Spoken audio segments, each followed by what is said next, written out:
good evening, everyone.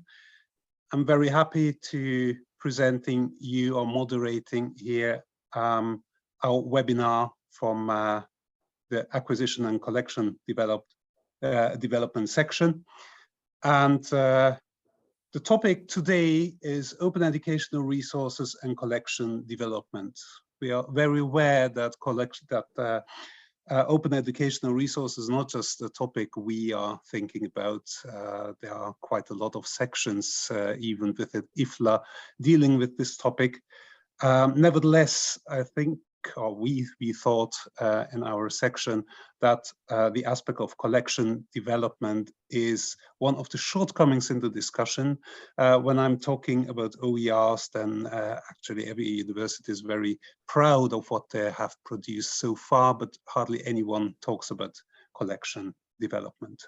So therefore, we thought this webinar can help us to have an insight into this, this aspect of open educational resources. And I hope that at the end of this webinar, in about 1.5 hours, we will all be a bit more knowledgeable when it comes to putting OER together with collection development. First of all, before I start and introduce our speakers, I would love to show you two slides. One is about privacy. This event is being recorded, including the chat. Your pictures are not visible right now, only the participants' pictures, so that should be all right, and microphones have been muted also for this event, since we expect quite a number of participants. If you have questions, if you have comments, then please type into the chat or the question and answers box. You can ask questions and we will pick up your questions in the background, and please write into the chat. I want to introduce the team. You can only see me. I'm David Thefash. I'm manager of modern collections at the University Library of Basel. But we have an entire team behind the scenes, which are Denise Lafitte from the University of Alberta. She will moderate the chats. We have Elma Lammers from the Medical University of Graz, and Sharon Diaz-Correa from the Bodleian Library in Oxford. Now I want to show you another slide, which is about the interpretation, the translation. We tried to do that in the preliminary meeting. It did work, but it didn't really work. So please have a look at this slide if it works for you. I hope that that it does. If not, we apologize for the technical problems we face. So please have a quick look on these 3 bullet points.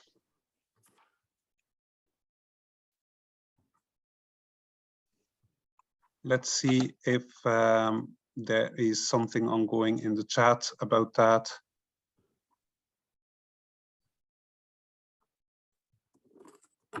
David, I think we have figured out that the chat will not work for participants in terms of asking their questions. So everyone, if you could please just use the Q&A function for questions that you have. I will moderate that and put those questions to the speakers. Thank you very much, Denise. Then we start with our speakers. First of all, I've got the honor to introduce Helen Chan. Helen Chan is the IFLA Professional Division Committee Chair, our Division F. And she is a library consultant in Hong Kong. She's the author of a local best-selling professional book, came out last year. She's a lecturer and of the MSc program and the founder of a new course for the BS, for the bachelor program at Hong Kong University. Helen, I liberate the, hold on. I just stop this? No? Okay, Helen, can you share your screen? Okay. Oh, no, you can't. Now you can. Yes. Okay. Thank you so much. Thank you very much for the kind word and the nice introductions from David. I think everybody can see my screen right now. Can you see the screen? It's black right now. It's black. Okay, let me try again. It says end of slides, Helen, so maybe just start at the beginning and then it should work. Yeah, there we are. Perfect. Thank you very much.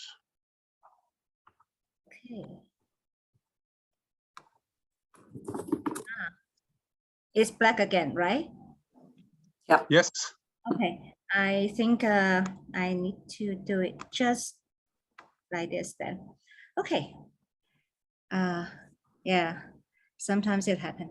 Okay, so good morning, good afternoon, good evening, distinguished speakers, librarians from across the world. It is my pleasure and also privilege to welcome all participants to this IFLA webinar. I'm Helen Chen, the Professional Division Committee Chair of Division F of the International Federation of Library Associations and Institutions. And I spent my career at the professional training and development of library and information science practitioners in Hong Kong Special Administrative Region. Currently, I'm teaching the master's degree program at the University of Hong Kong. As an educator and a professional, I am dedicated and proud to share with you IFLA's brief on open educational resources and 2022 statement on open access 10 years of IFLA open access statement, a call to action.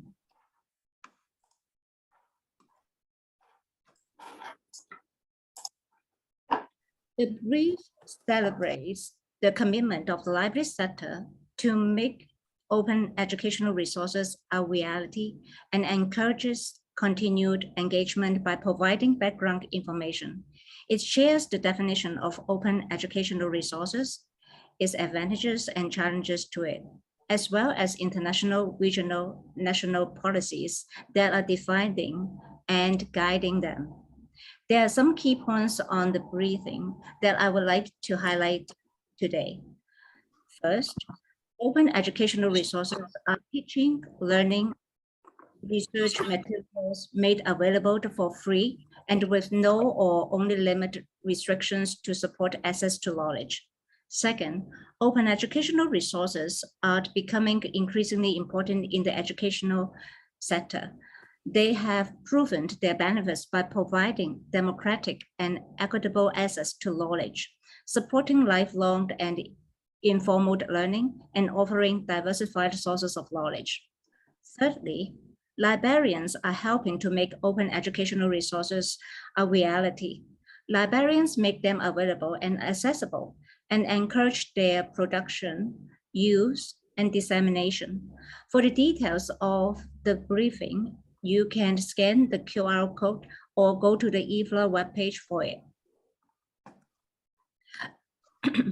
Open educational resources is often linked to open access.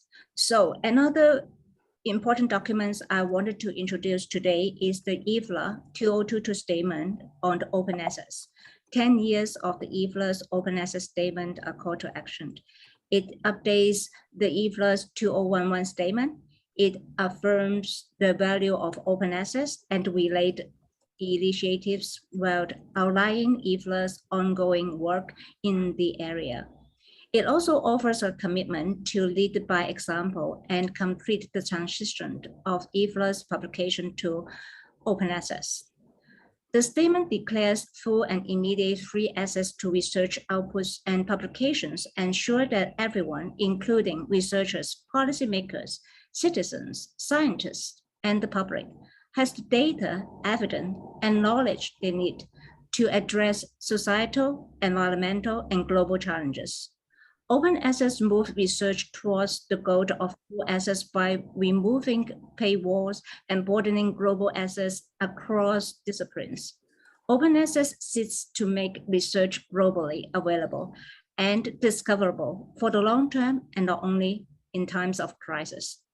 Today, IFLA has taken action to promote open access to international organizations, advocate for the inclusions of universal literacy and access of information, encompassing open access and other forms of access in the United States Sustainable Development Goals, Goal 16.10. In addition, transition IFLA conference paper to open access and some of its publishing arrangement. IFLA and its members will take further actions to raise awareness about the rights-based dimension of open access and how it contributes to intellectual freedom and freedom of expression through the work of IFLA's Advisory Committee on Freedom of Access to Information and Freedom of Expression, submissions to United Nations processes, and national advocacy. Advocate at international level, including rights retention in favor of researchers and their institutions, permissive licensing practices, and sustainable business models.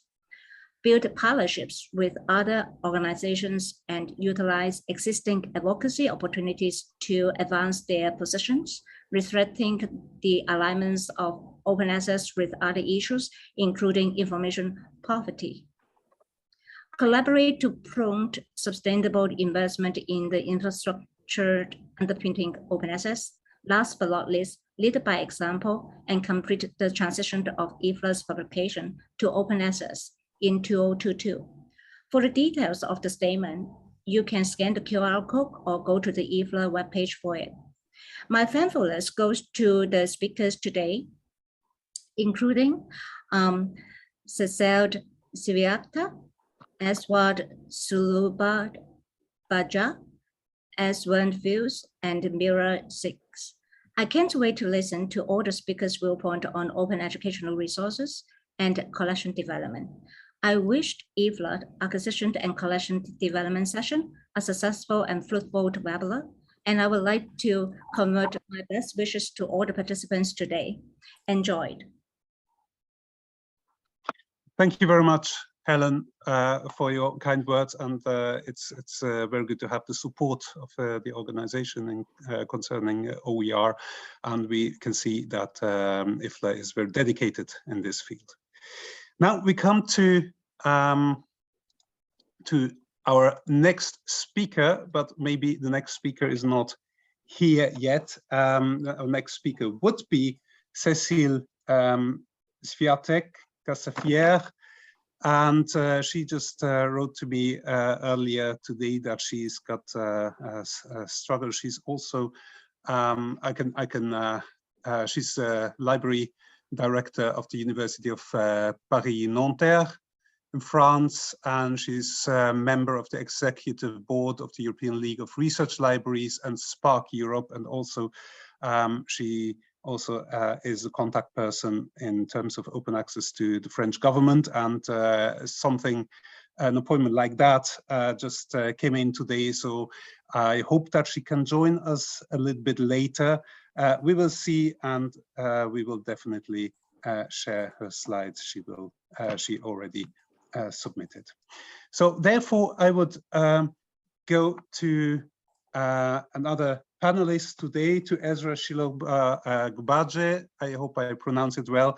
Ezra is a professor with the Department of Library and Information Science at the Federal University Lokoja in Nigeria. He is the immediate past university librarian of the university.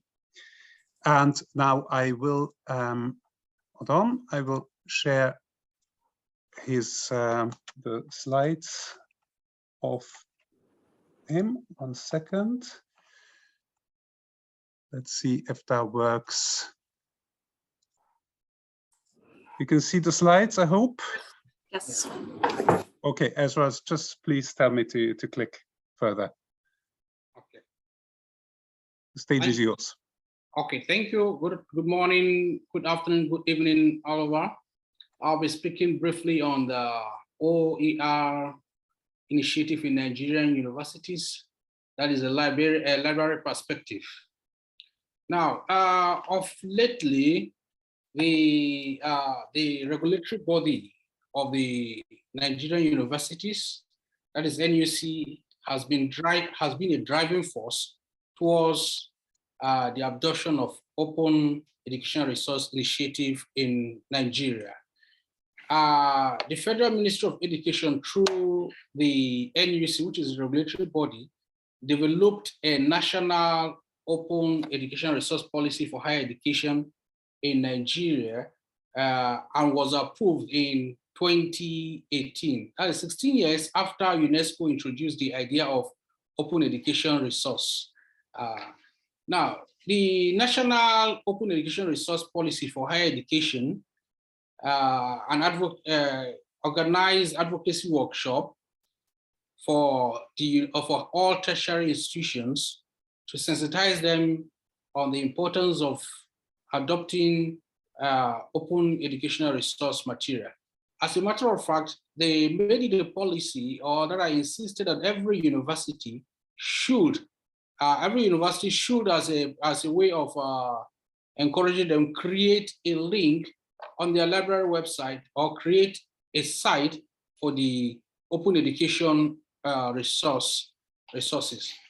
Now, but I want to just draw our attention that for many Nigerian libraries have long before now, adopted or key into the Open Education Resource Initiative by first deploying the deployment of institutional repositories that host different categories of open education resources. And then also in their website, library website, they have facilitated access to open education resources, particularly open education resources outside the institutions. Now, the motivating factor for many Nigerian libraries keying into the Open Education Resource Initiative was first to address the high cost of information resources. Of course, we are all facing challenges and limitations in terms of finances. So one of the ways the librarians were encouraged to do was to key into the open education resource. And also another motivating factor was to increase access to various formats of information resources, courseware, videos, and so on and so forth. And then also to increase the feasibility of scholarly works of their institutions, because most of the institutions uploaded the seminar papers, presentation, post-print and preprint articles on the institutional repositories. And also the issue of webmetric ranking is very important in Nigeria. So most of them also, as a way of improving their webmetric ranking, they use the open education resource materials that are developed within the institutions. Now, most of the libraries most reasons for most Nigerian libraries' use of open education resource was to introduce and create awareness among faculty members and students, and also to keep faculty members updated with current teaching and learning material, particularly the open education resources that is created from outside the institutions. Now, in the slide, I don't know, David, can you move the slide? Yes. I'm on the yes, go ahead. So you can see on my slide, I have examples of websites created by the universities to facilitate access to open educational resources. Slide 9. Yeah. Yes, that is the site that was created for that's my university, Federal University, Lokoja, where the faculties were encouraged to upload different OER resources. The next slide shows us, there's another one of the old generation universities also. They have a site which is linked up directly under their university, where they created for open education resources.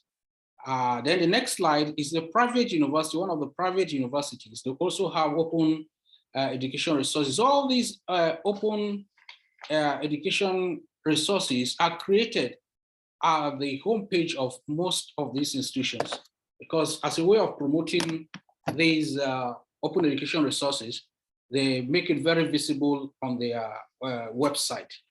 Now, the availability and visibility of the open OER, long-term access and preservation of OER created in Nigeria is ensured by the use, because most of the institutions have adopted the institutional repository systems such as DSpace and ePrint to host their open education resource materials. The use of this space to create the metadata for their OER ensures its discoverability and visibility, because it is directly linked to the Google, or the metadata are kind of shared there. Now, the availability and visibility of OER also ensure the discoverability of the open education resource created by others, by our patrons through putting the relevant link on the university website. Because apart from the open education resource that we create on our own, we also share, facilitate access to OER that is created by other institutions, particularly from the developed countries. And one other thing that we do for some library, because of the internet, this and their challenges of internet, they have also created, sometimes we download, like in my library particularly, we download a lot of OER resources, and then we have an ebook management system. We use Calibra to upload them so that even if it can be accessed offline by our patrons. One of the basic things is that for the OER, for the open education resource, we kind of integrate them with other type of educational resources. So you'll find that they complement the other types of educational resources within the library. So we do not have a different platform or a system to manage open education resources, but they are all integrated with other type of educational resources. And particularly, as I earlier said, one major educational resource that is actually used is the DSpace that we host our own locally developed or indigenously developed open educational resource materials. While the access to open education resource materials created outside the university is normally facilitated through the university or library website. You'll find a typical library website will have links towards open education resources that are created outside. And then for some institutions, they go further to print some of these education resources and put it on the shelf. And then when that is done, it is cataloged like any other resource and put on our library management system. The most popular library management system used there is actually Koha. It's an open source program. Now, when it comes to the budget for the open education resources, the library provide budget for acquisition of computer hardware, the software and other software for the open education resources built into the library budget. So that's what is done. And then with the library budget is we also maintain the library website where we facilitate, where access to open education resource outside the university is accessible. But one of the things I've noticed is that there is really no library budget is provided to support the creation of open education resources.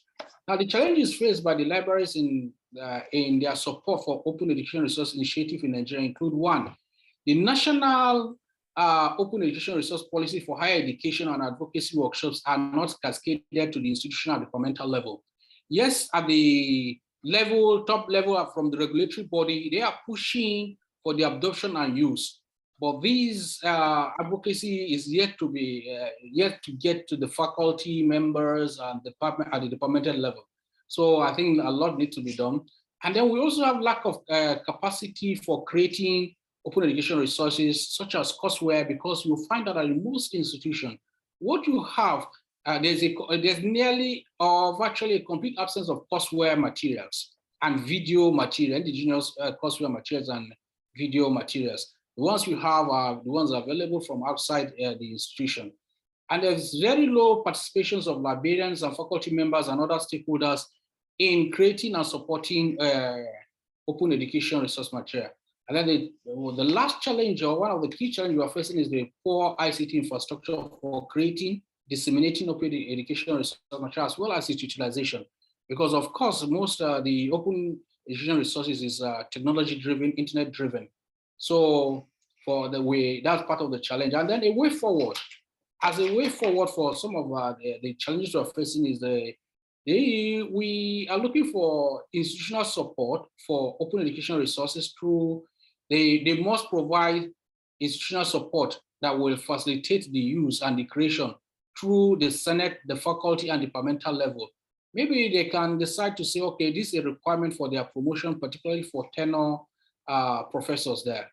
And then the library association and the library education program are yet to key into the open education resource movement, which is very key for librarians because if we are supposed to facilitate access to it, we need to key from it.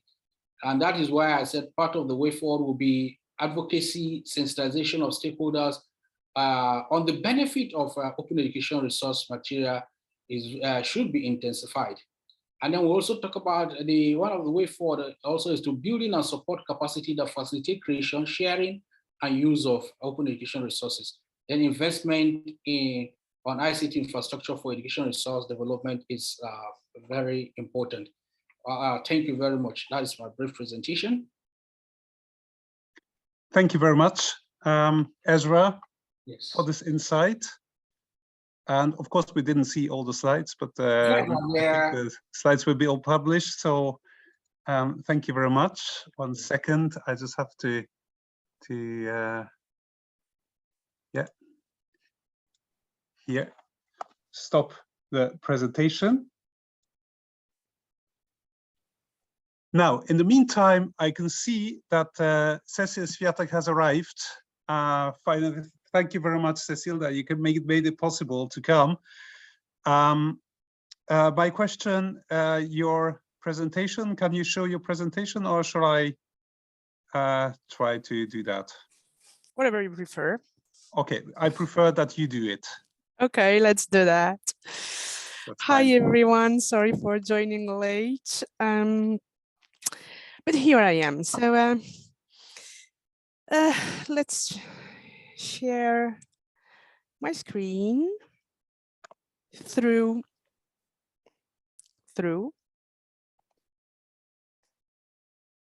Where can I share it? Sorry, here. Okay. Here we go. Okay. Up. Okay. You should see it as a big diagram, big slideshow now. Is that okay? Perfect. You don't see the background. Sorry, guys. Sorry, sorry, girls. So here I am, late, but still. I would like to have a talk with you today about the main text about OERs, because IFLA has been involved with UNESCO in the drafting of the recommendation of OERs. I was very happy and honored to be one of the experts sitting on the experts bench with my colleague Elisabeth Noël from the Lys French School and CIB. And today it would be interesting that we see together what are the 5 areas of actions inside this recommendation, and that will directly echo what you have been hearing since the beginning of this webinar, because I could hear you but not participate. And I will show you how it can work for the dynamic coalition. I know that this is the development and acquisition section from IFLA, so we will have a highlight on collection and on the role that librarians can play in the field of OERs in order to pursue the targets and to enhance the values of the UNESCO recommendation. So you will have this slideshow, or maybe if you want to share it directly in the conversation as a PDF, that can be done, so you can click on the links. So about text and monitorings, I sent you here the main links that I wanted to share, because you cannot see OERs without the opening up of academic knowledge in general. And the opening up of cultural and scientific knowledge in general. As you can see, open educational resources is the red bubble upright in the general elements composing the sphere of open knowledge for UNESCO. This is a horrible slide, but the text is wonderful. That's the IFLA brief on open educational resources, March 2019. This is at the moment when we were drafting the recommendation. And you can see in red, libraries are considered as supporters of OER. We are playing a continuous role, and we have a strong commitment in making OER a reality. And that works also, and maybe above all, with giving access to material, resources, and providing fairness and interoperability to ease this success. So what are we talking about today? OER, what is this? We have been hearing about this. I just wanted to highlight that OERs can be, of course, textbooks, of course, teaching or learning material, pedagogical material, but it can also be a scenario for evaluating the students' work. It can be an algorithm, a code, or a software that can be used by adult education, higher education, school, whatever. So it's at the same time an element of a collection, and it's a collection of data and software. So do not be restrictive about this, about the comprehensive definition that you can give to OERs. And here is a link to a French lecture I gave, and this is an OER, you can use it. Easy to download, providing the big definitions of OER since 2002. Happy birthday, OERs. 20 years of definitions. So maybe you can use this and to see what can be integrated in your collections. Maybe it's not just about textbooks, lectures, or exams. So first, resources. If your institution, if your territory, country, library, or your network is involved in creating or co-creating or supporting the creation of OERs, maybe that can be good to have it in the collections. We are including more and more open access journals, articles, reviews, proceedings, exercises for children. Maybe you can consider integrating in the collections OERs as a digital collection. Open access monographs. This is something also important. You could see some projects like COPIM or others, open access monographs, DOAB, OAPEN, around the development of open access textbooks, open access monographs. If you have no idea about this, but you're interested, in this moment, we have a series of webinars by Buist-Zhuk and UKRI in the UK that is running about how to build an OA monograph collection. You have the example of UCL, University College London. You have Edinburgh in Scotland, but the first textbook was Trinidad and Tobago more than 10 years ago. You should go and see what's happening there. Same thing if you want to have a look at the African OER and textbooks networks. You can pick some ideas there, different languages. And you have, of course, with the Diamond Open Access model, quite a lot of work in Latin America with some networks like Redalic or La Referencia that are working hard on open access monographs for education as manuals, textbooks, but also maybe more general ones. that can be used, especially in public libraries. OERs and library collections with another aspect is descriptive metadata when you are building a collection or developing a collection in a library, especially in national or research libraries. Maybe you should ask yourself how you can describe existing OERs, or how you can harvest OERs in order to show them, display them, even showcase them in your catalogs. Here below, you have one example written in French, but you have on Zenodo several documents, several OERs about metadata standards and formats for describing OERs. Well, make your pick. In France, for example, this is a subject that is about to be discussed at a national level. So that's a real question that you can put in the agenda, in the political agenda of your institution or maybe your country. But this is all about networking. Actually, that was one of my key messages, like never feel alone. You don't have to go alone. Since 20 years, we have been part, as librarians, we have been part of OER networks.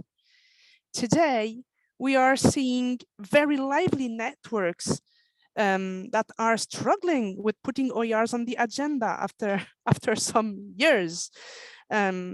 Example, this report by Spark Europe for European open education librarians. We will talk about it later in this webinar, but you can see that ICDE is involved also in OER, of course, UNESCO, because there is this dynamic coalition. The link was provided in the general page, and you can see what's happening. And there is more and more publication involving librarians about OERs. Some example of networks, well, not only librarians, but with librarians, OER Africa. Here you have Asia, you can go to West Indies, you can go to New York, you can go to the Netherlands, Austria, Ireland. You will find networks, and you will find, here is an example from some European countries about interprofessional networks that are providing and supporting a national vision, national direction about OERs. That's really interesting. I was talking to you about a European study. This is one of a kind study about librarians involved in OERs in the library academic fields. You can have a look at it maybe later. So that's my point. Look around you. We need the world needs librarians, like really, to have open educational resources available everywhere. Findable, accessible, interoperable, and reusable. So that's the FAIR principle. And the 5 R's for reusing, remixing OERs, that's about copyright and intellectual property. That's our thing. So the 2 key messages I have, first is, what is your vision about integrating OERs or creating OERs or cataloging OERs to display them to the general population or to the academia? And second thing is, what is the existing network you want to join? And if there is none, then which one will you be creating soon? Thank you.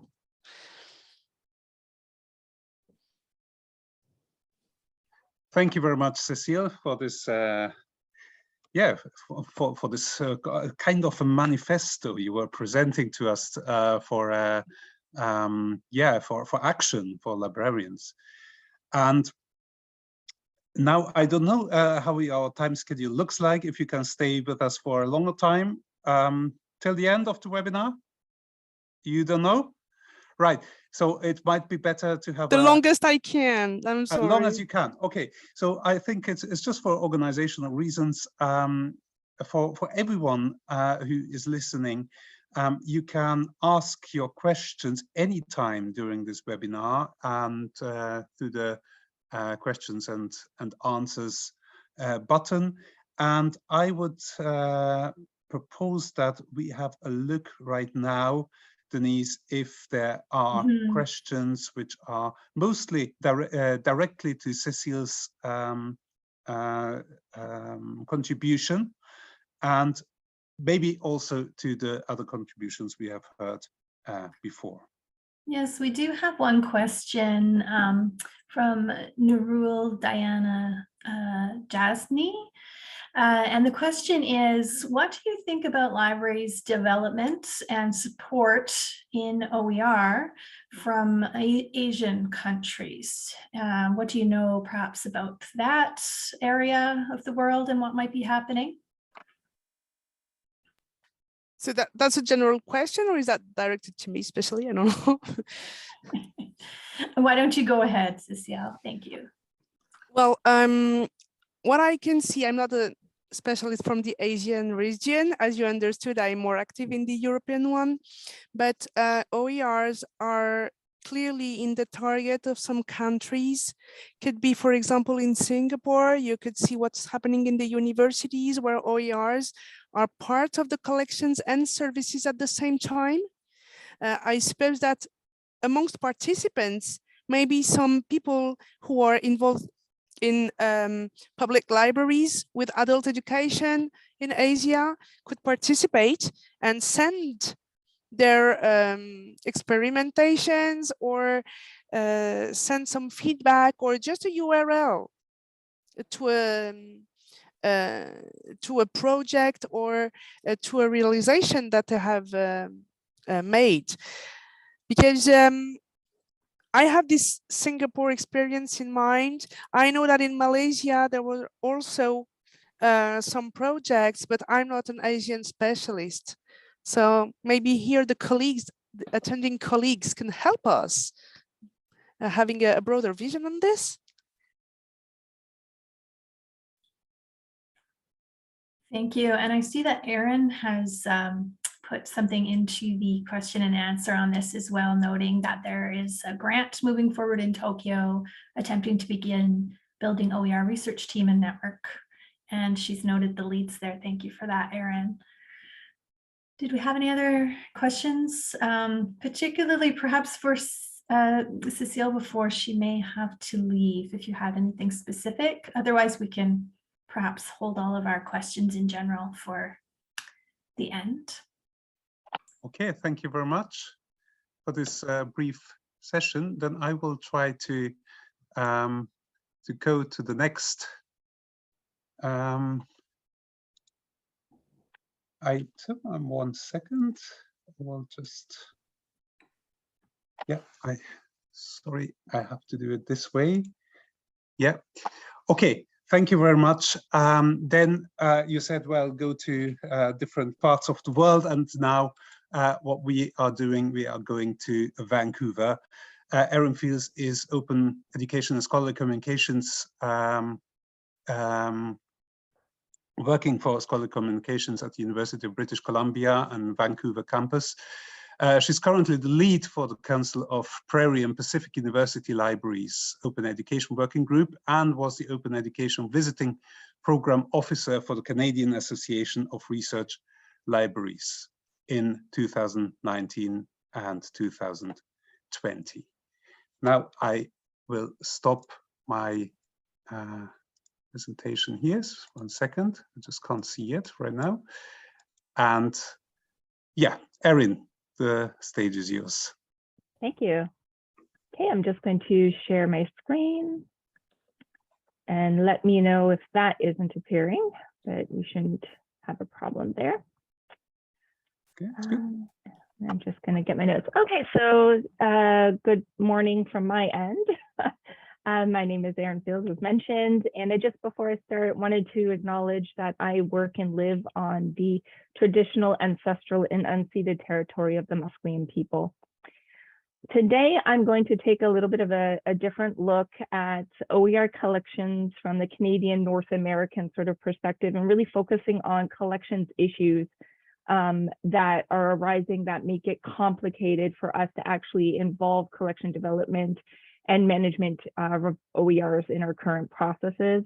So I'll look at faculty incentive and engagement, look a little bit at publisher models and how that impacts the library from academic institutions particularly, and then hopefully get to some UBC library examples. So just the Canadian overview to give you a sense of how advocacy and policy is working in Canada and how that infiltrates down into the institutions themselves. There's been a lot of talk around open education and supports and endorsements of statements. So for example, the Council of Ministers of Education in Canada endorsed the Paris Declaration.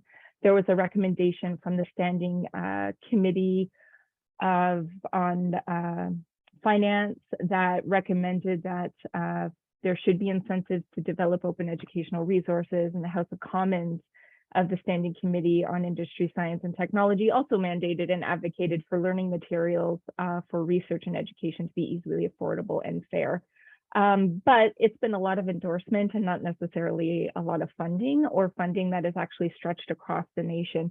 So you'll find that there's disparities. I'm coming from BC, and because the provincial government, which funds education, supports open ed, we have a good amount of support and development happening. But if you go to the West, not necessarily the case, or even in between. So it's very disparate.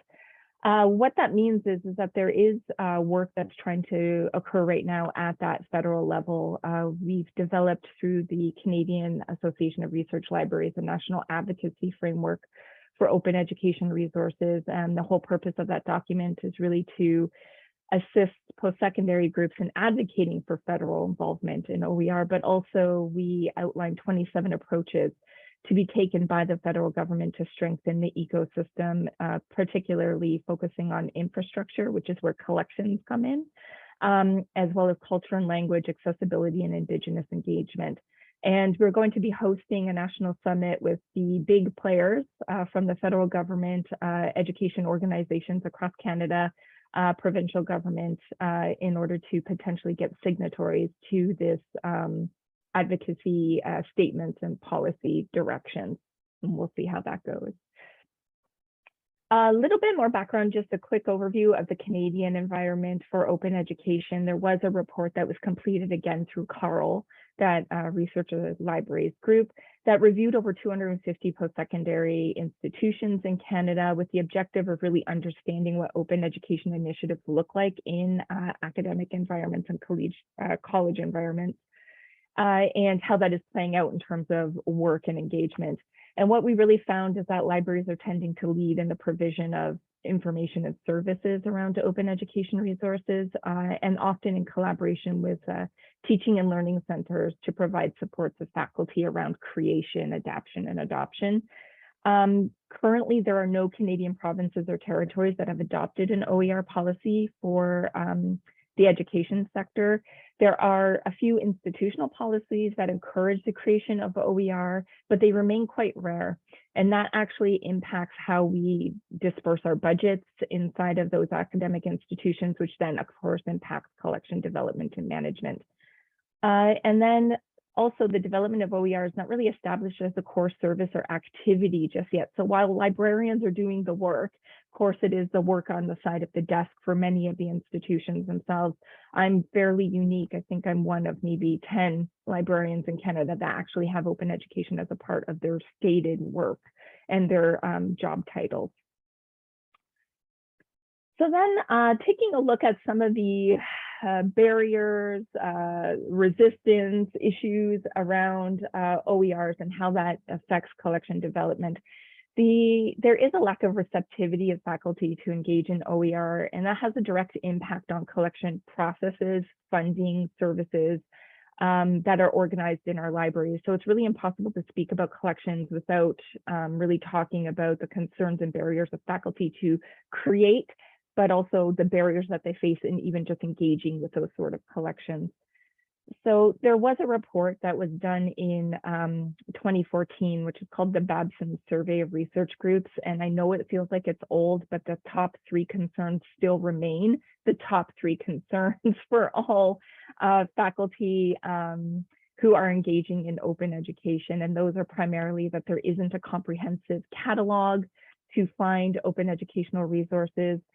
They're too hard to find even if there is a catalog, so that speaks to metadata construction, as well as not enough resources for my subject, which could be that there are legitimately not enough resources in a particular area of study, or speaks to the top 2 problems of being impossible to find and not knowing where to look. So it does remain the biggest concerns in these areas, and those working in open education in Canada have attempted to address some of the issues of findability through making available MARC records of, say, open textbook collections. An example of that is with BC Campus, who offers those.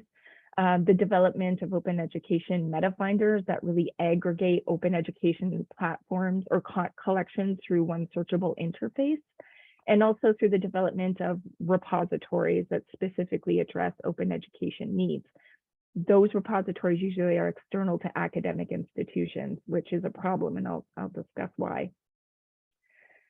But even with this work that's happening, the issue of findability is just really persisting. There's no, again, comprehensive catalog. The metadata structures are not consistent across catalogs and repositories, making searching those systems very complicated, but also the problem of making those aggregator systems, they don't speak well to each other, so the search functionality is almost useless at times.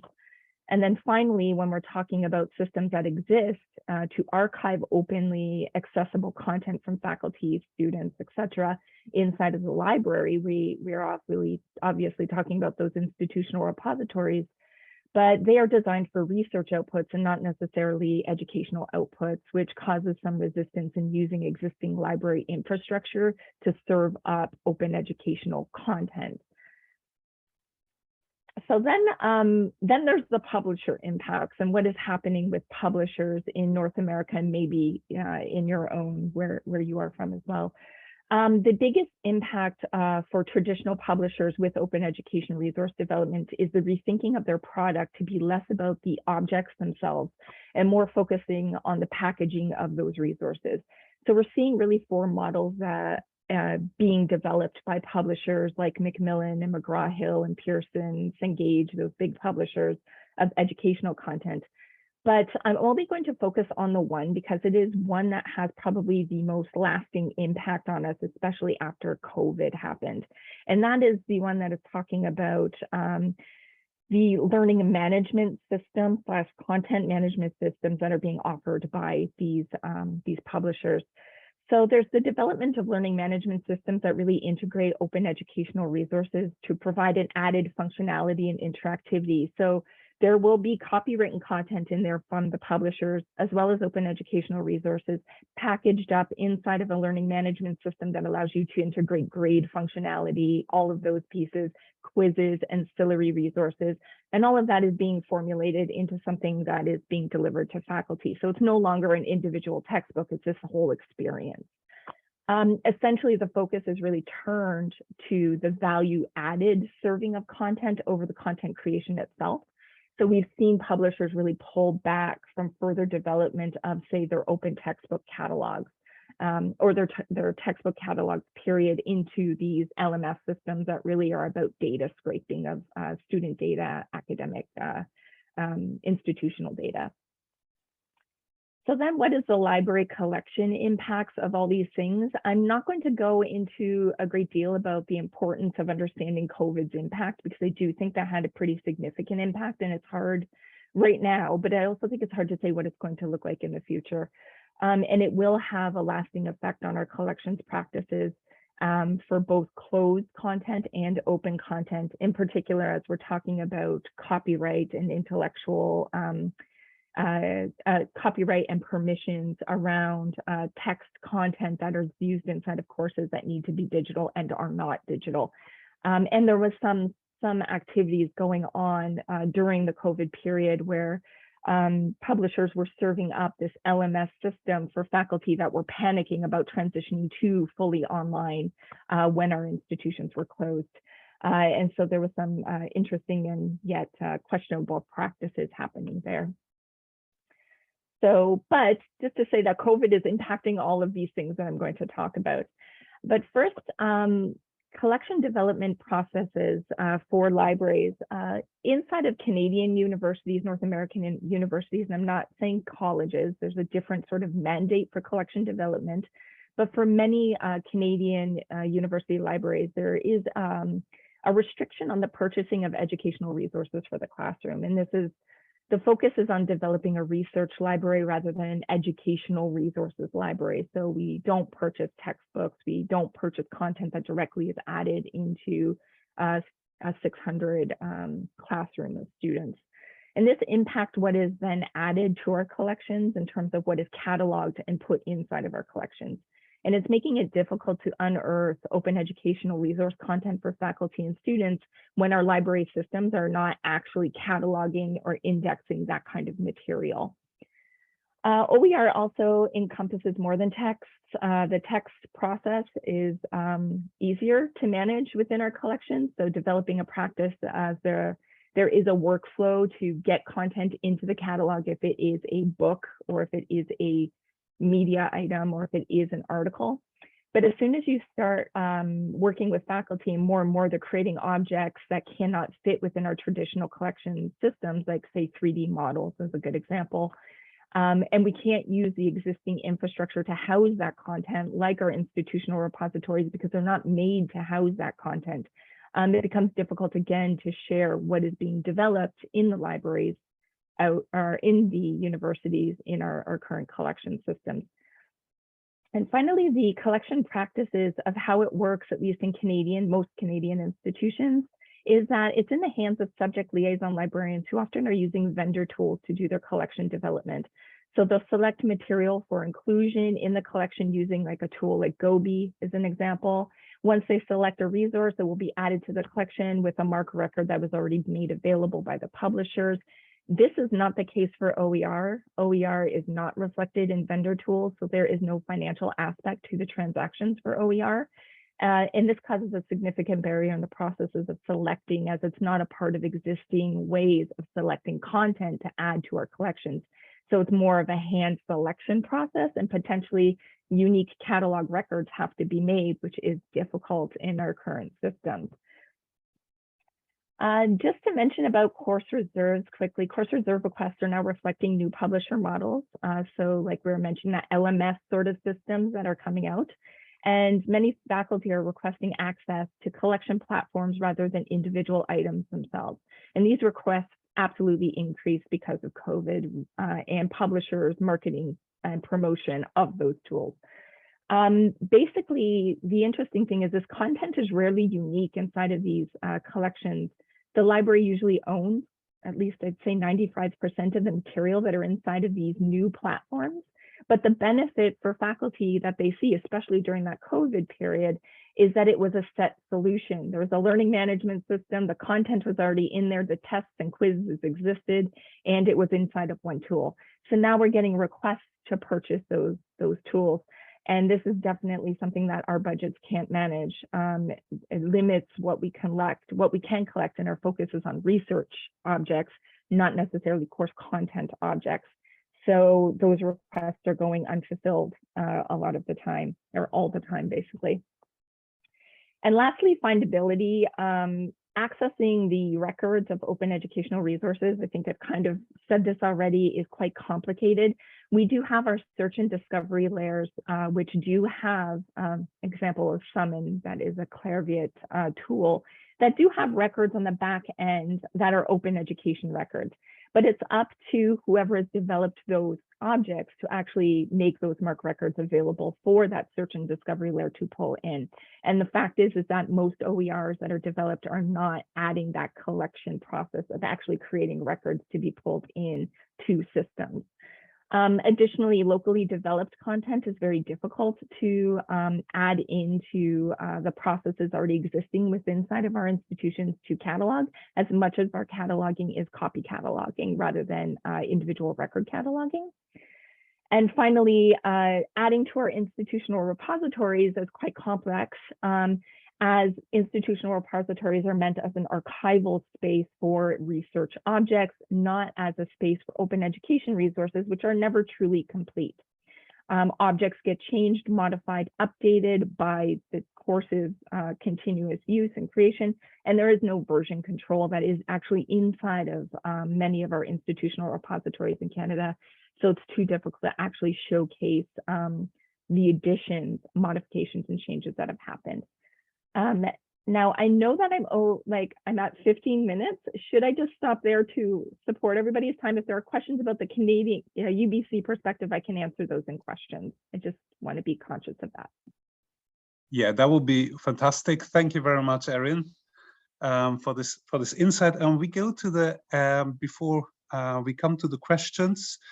And I would like to remind all the participants to write questions. I would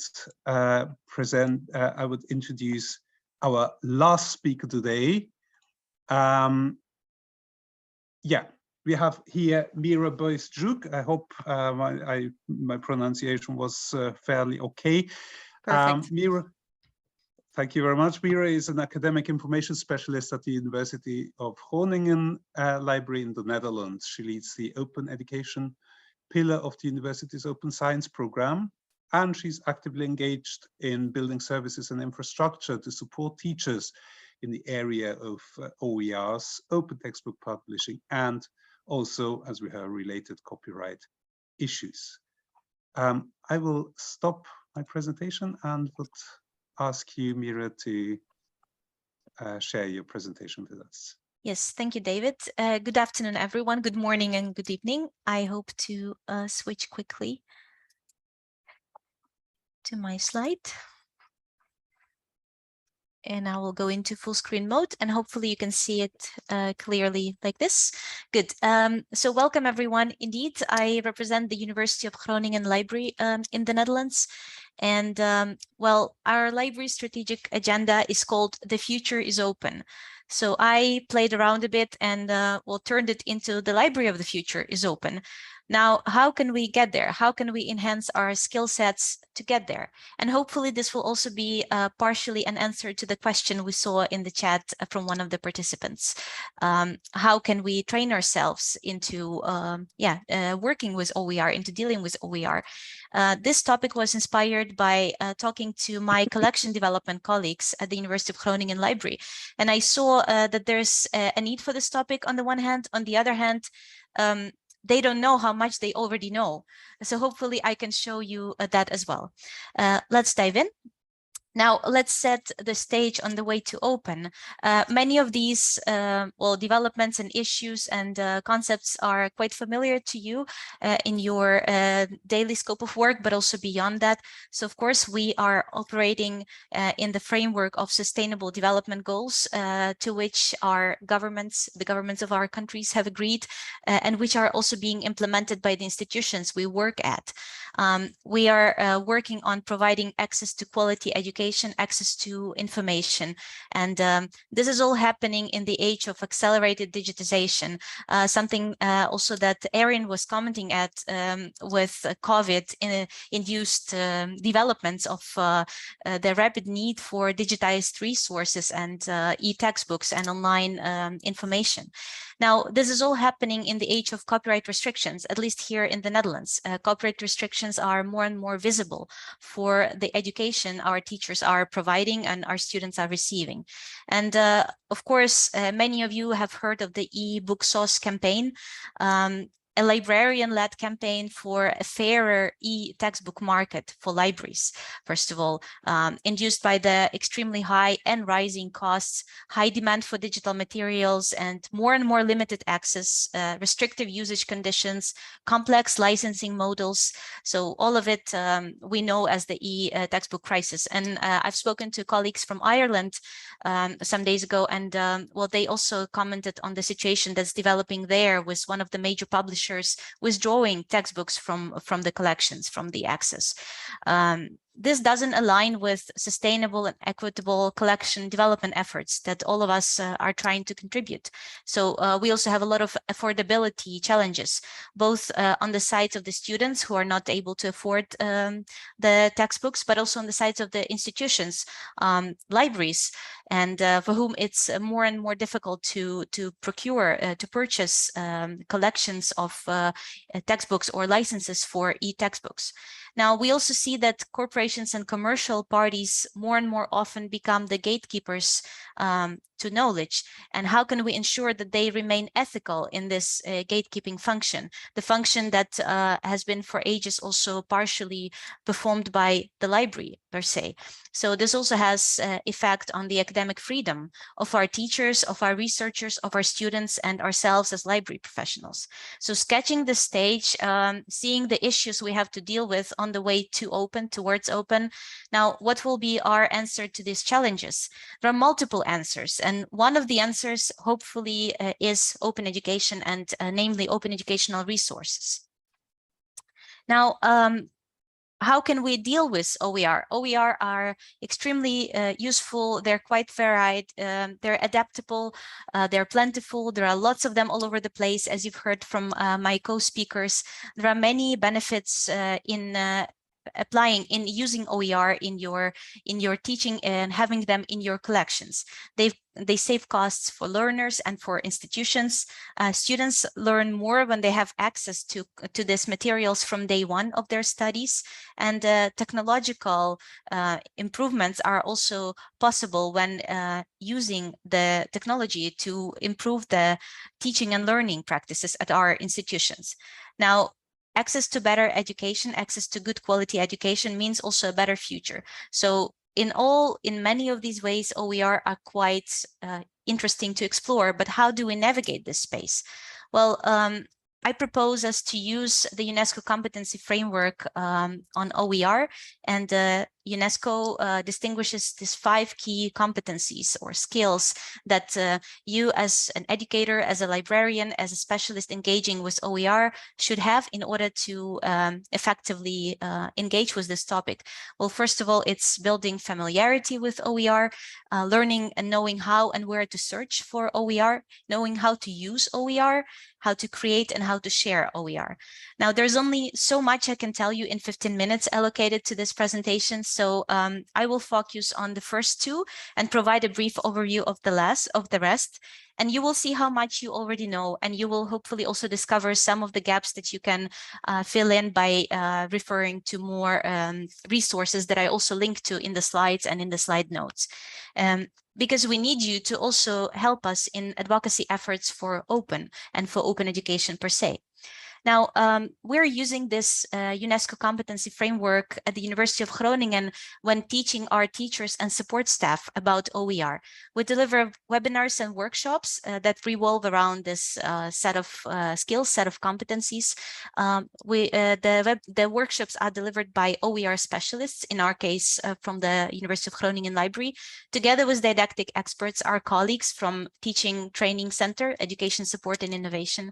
This is all happening within the framework of the Open Science program.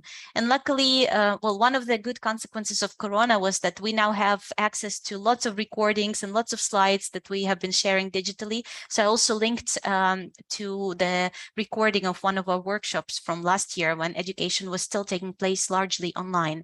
And if you have the time and the opportunity, you can check it out after this session. Now, what topics do we cover in these webinars? Again, they're mostly directed at teaching professionals, so they would go into the basics of OER, the limits of open copyrights and open licenses, but also course design and planning, adopting OER, adapting them, adjusting them to your teaching needs, and creating and sharing OER, plus the topic of open pedagogy. Maybe this is a bit too broad to cover here in this session, so we'll concentrate on the most important skills here. Now, let's start with building familiarity with OER. In this way, we need to define the boundaries of open and of OER. Open does not mean free, or doesn't always mean free, or sorry, free doesn't always mean open, but open is always free in this case. So we also need to understand the difference between these two concepts that lie in the basics of the OER. I think Cécile referred in her presentation to the 5 R's of OER, the 5 permissions of OER. Because of the open licenses, you can remix these resources, revise them, reuse them, retain them, redistribute them at no cost. So these are the superpowers of OER that actually enable many of their great qualities. Now, in order to build better familiarity with OER, we also need to address the why. Why engage with OER? Why engage with open education per se? Why does your institution, your country, or our society, humanity in general, needs it? So we need to go deeper into that as well. And there are many resources talking about it. I'm linking to some of them here as well. We also need to understand the concepts of copyright and open licenses. We need to talk about Creative Commons licenses, the most popular type of open licenses. But also it's useful for all of us to understand the national and institutional context in which your library operates. Is there an open science policy at your institution? Is there an open education or OER policy at your institution? What is the IP, the intellectual property policy that you have to abide by? Are there policies on reuse of copyright protected materials in education that might be restrictive or enabling at your institution? So all these are aspects for you to consider when you are diving into the topic of OER. Hopefully the scaffolding makes it a little bit more useful and easier to do that. Now, the second step, the second skill that UNESCO advises us all to obtain when dealing with the topic of OER is to learn how and where to search for OER. Now, it is similar to the literature review process that many of us are familiar with. So basically, you have to identify the keywords that interest you in your subject area. We advise you to search broadly, first use the larger OER search engines and maybe even Google, and then get specific, narrow down your search focus. Also, you have to evaluate the sources using the quality criteria, curate the content you find, and reflect and repeat. So I'll also show you a few places to search for OER, but there are myriads and myriads of them. So it helps to have some guidance along the way and not to get lost in this whole world of open materials. There are also multiple curated thematic collections and LibGuides that exist on the topic. So I've linked to some examples, but most probably your institution also has a LibGuide dedicated to it. And most probably librarians working on this topic have already selected and pre-selected some of the sources that are relevant to your subject area if you're responsible for developing collections in particular subjects. And quality criteria, as I mentioned, it's also pretty important. Now, I have a tip or a task to take home with you. Why don't you give it a try and search for open alternatives for the most enrolled courses in your subject area? Just think of some, I don't know, Psychology 101 or, I don't know, international relations theories, and go and look for an open resource that could replace the most used commercial textbook in this area. In this way, you might discover really unexpected results. There are tools to help librarians work with that. One of them I'd like to recommend, developed by the California State University. It's a free finder of online course materials by ISBN that you can enter, and it will give you similar options that would be open in open access. So something that you could go by.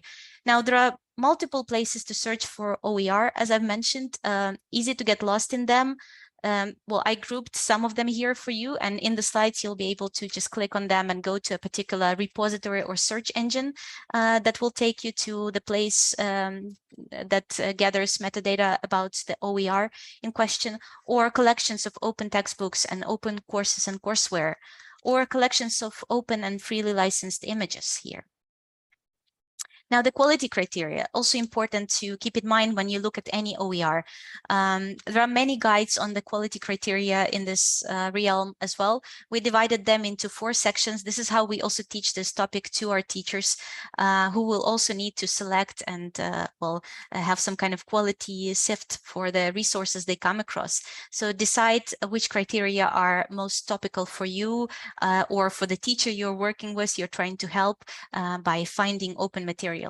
And I'm also linking to different information materials on this in this regard as well in the slide notes, so you can have a deeper look at them after this seminar.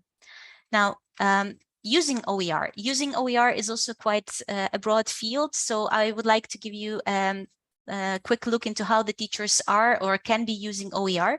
Well, first of all, we always address the course design and planning. Now, teachers are supposed to, of course, align any materials they use with the learning objectives of the course.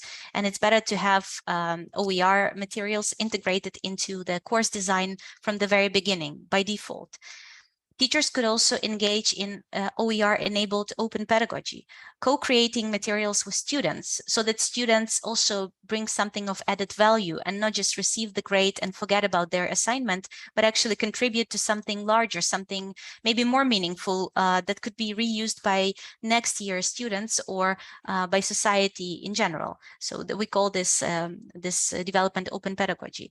Now, there are also bite-sized steps that we recommend our teachers to take when engaging with OER to try and replace textbook with an open chapter or with a selection of open chapters, to integrate ancillary OER for self-study of the students, or to apply open pedagogy approaches to reusable assignments their students could create and co-create, to let students collaborate and create open content together, and to share materials out into the world under an open license. So you don't have to approach it all together. You can just start step by step, start little and then go bigger.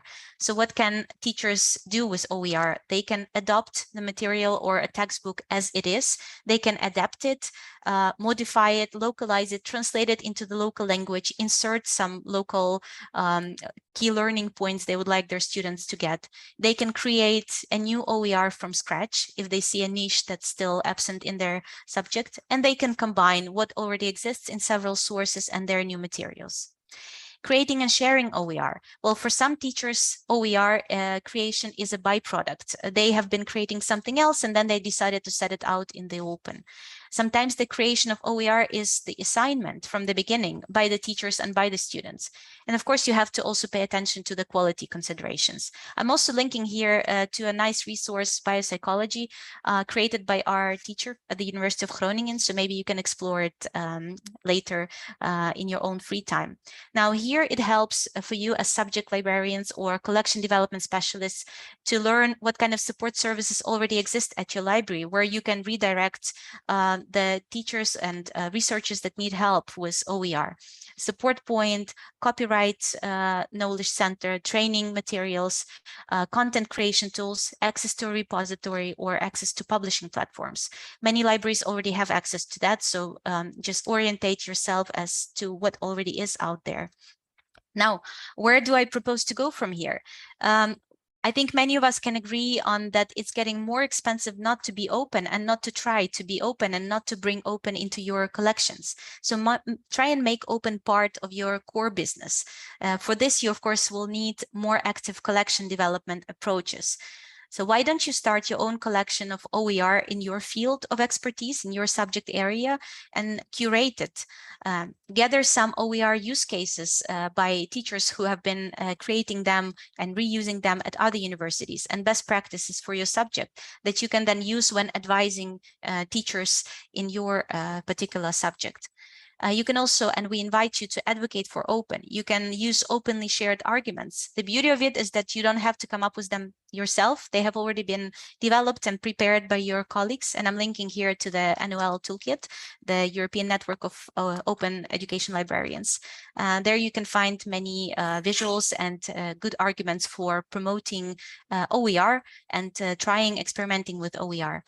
You can also use inspirational examples from your university and beyond. So I'm also linking to a few examples here as well. And of course, keep on learning. Hopefully this topic is of interest to you, and after this session, hopefully maybe tomorrow morning, you can go and dive deeper into some of these resources I'm linking for you here. It's a process. Open is a continuum. It's not either or. So please engage with it, and please help us advocate for it. And I know I'm the last speaker in this chain, so we'll soon go to the Q&A section. So please think about what you can take home with you for your own practice. What will be the key takeaways from this session? And if you have any reflections about it, please share them with us. I will stop sharing now. Thank you very much, Mira, for this talk. Is very yeah. I think it triggered loads of thoughts what I can do in my institution. But I think it's not about me; it's more about the participants here. And yeah, I would pass on to Denise, and you have to collected some questions, hopefully. Yes. So David, first of all, I think we've had a few questions just about the slides being shared. Could you just let everyone know how we're going to disseminate those, where they will be accessible? Yeah, technically, I'm not completely sure about it, but there will be a way that all participants will have access to the recording and to the slides as well. Yeah, you will be informed in some way how we will manage that. Elma, do you have more information about that? Yeah, we will send you all the participants and also the people who signed up and are not participating, in case that are some colleagues of yours. We will send you an email, and by that email we'll either share the link where you can download all the slides and also, or just add them in the attachment, we will see. And we will also send them the link to the recording in case you just want to look back what some of the speakers exactly said or show it to your colleagues. Anyway, long story short, you will get an email as soon as we are ready to send it. Okay, wonderful. Thank you very much, Elma. Thanks, Elma. Now, so do we have time for a couple of questions, David? Yeah. Yes. So yeah, I'm going to ask, there's a few that have already been partially answered in the question and answer, but I think in some cases, hearing from the various presenters and their views on that question will be helpful too. So I might pose a couple of those again. So first of all, I'm going to ask, Danjuma Ali asks, what is the difference between OER and normal collection development practice that we already have in our academic library? So I think here, what are considerations that, you know, as opposed to regular collection development that's currently being done, and the considerations you would have to take into account for OER collection development? I can start. The fact is that there is no process for OER collection. I think that's the biggest issue. There are currently processes in academic libraries that involve vendors, publishers, gathering the records, making them available inside of the systems that are already a process that we're used to, but that's the things that we purchase. OERs are everywhere. Everyone's creating them. They represent all countries, all languages. They represent all types of content. And again, the library isn't particularly great at collecting more modern types of digital content, like say websites. How do we capture that in a way in our collections? So I think what the biggest issue is that there currently is no process in order to manage this sort of behemoth of content that exists out there. And what that means then for collections is it becomes kind of a bespoke situation where everybody is trying to do a little bit of something that works, but not on a grander level of something like what publishers would do, which is offer a database of content that exists out there. If I may add to this, sorry. Yes, so indeed, OER. So to second what Erin was already saying, indeed, OER is also a grassroots movement that contributes to the dispersed status of open materials all over the place. And we see when we talk to teachers, and we do that quite a lot, they cry for help of subject librarians, because it's impossible, being an OER librarian in general, it's impossible to even know sometimes where to search for a very niche subject. So I would say a big first step would be to cooperate for the OER specialists and the subject librarians, collection developers, you guys with us, there was the rest of us, on creating some sort of knowledge base relevant for our disciplines. And of course, the processes will be built up as we go, as we speak. But for now, we have to exist in this, partially chaotic situation, which has its pluses and minuses, both. So, yeah. Did anyone else want to jump in? Ezra, perhaps? Oh, you're on mute, Ezra. Yeah. No, I'm okay. You're okay? All right. Yeah.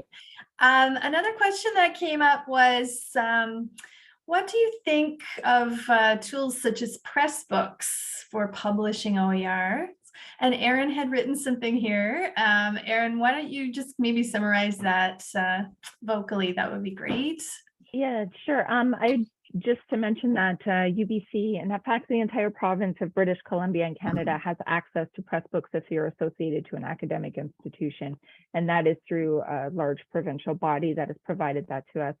But the problem is that often people are looking at it as a solution to all OER problems, and most OERs are not in fact text-based items. They are, like I said, 3D models, audio, they're everything. So they're trying to use this one tool to fit everything because it's easier to manage one thing and not 50 things.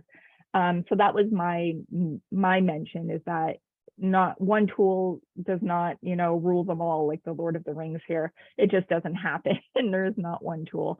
And to be aware that OER is fast becoming like open access. It's a money game.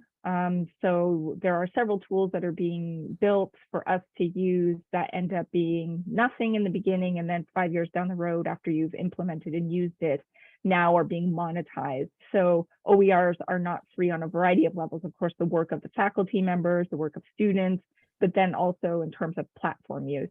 So we're seeing that happening. So be aware of that. And Pressbooks has just done something related to that issue of cost per book, which is now affecting OER creators in that space. Thanks, Erin. Anyone else have comments? Yeah, we are also using Pressbooks at the University of Groningen, indeed. And as Erin has just mentioned, it's one of the platforms you can turn to. It is open source based, just as many other platforms. So technically, potentially, if you have the manpower, you can integrate it yourself at your university. You don't need to pay for the hosting services, but we choose to outsource this function to Pressbooks. So we do pay yearly subscription fee for that, indeed. But it is just one of the tools, and indeed it has its wonderful use cases. Teachers, teachers' creativity is spurred quite a lot when they see what can be achieved by Pressbooks by using the H5P technology. But the same can be also achieved at many other or some other platforms. So of course, it's whatever fits your institution and your budgetary constraints, or your types of needs as well. My big advice would be here, talk to the teachers with whom you're going to be creating these open textbooks in this case. Very often their needs and their ideas will inform your future choices. When we were starting with the open textbook publishing pilot, we thought we would use our regular publishing platform that was used for open access monographs. So good old school PDF producing kind of platform. But then the ideas of the teachers were so innovative and so out of the box that the traditional publishing platform would not have been a good solution to that. So we had to go further and look for something more creative and more modern, to give that good, nice feel and touch and look to the book that will be produced as an online book first, and only after that it will be accessible maybe in some formats for print. So you really have to consider multiple considerations, but I agree that first take a look at what you need and what your teachers need. Thank you. We have time for one short question and a few short answers. Okay, so the last question today will be, what can we do to promote OERs in non-subject-based academic libraries? So in libraries where you're not working directly with academics on reading lists and things like that.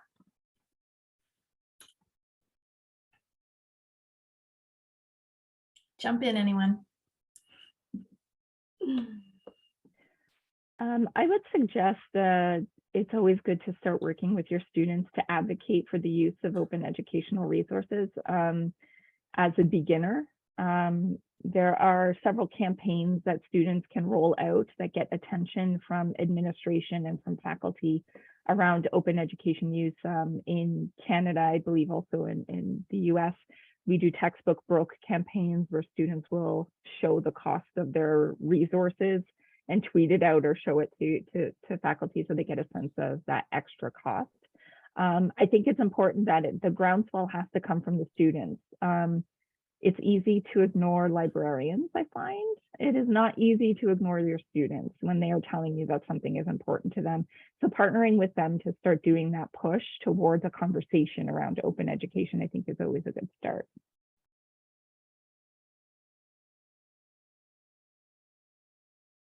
Well, I think I will look at it from the perspective of also collaborating with the faculty members, because the faculty members also play a lot of role in pointing their students to open educational resources also.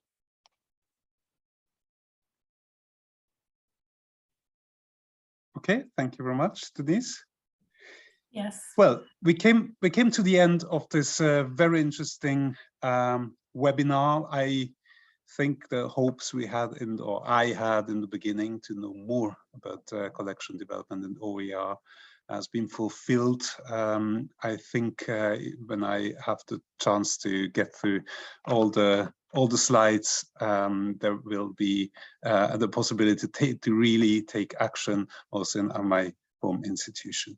Now, I want to thank all the panelists who were here today, Mira, Ezra, Erin, and also Cécile, who had to go, and of course Helen Chan for your support. Also the support of our section for Lily Ho, Karin Bistrom, and Anne Roll. Karin is here, the other two are in different time zones. And of course, thank you very much, Denise and Elma, for the support, for the questions and answer and the technical support.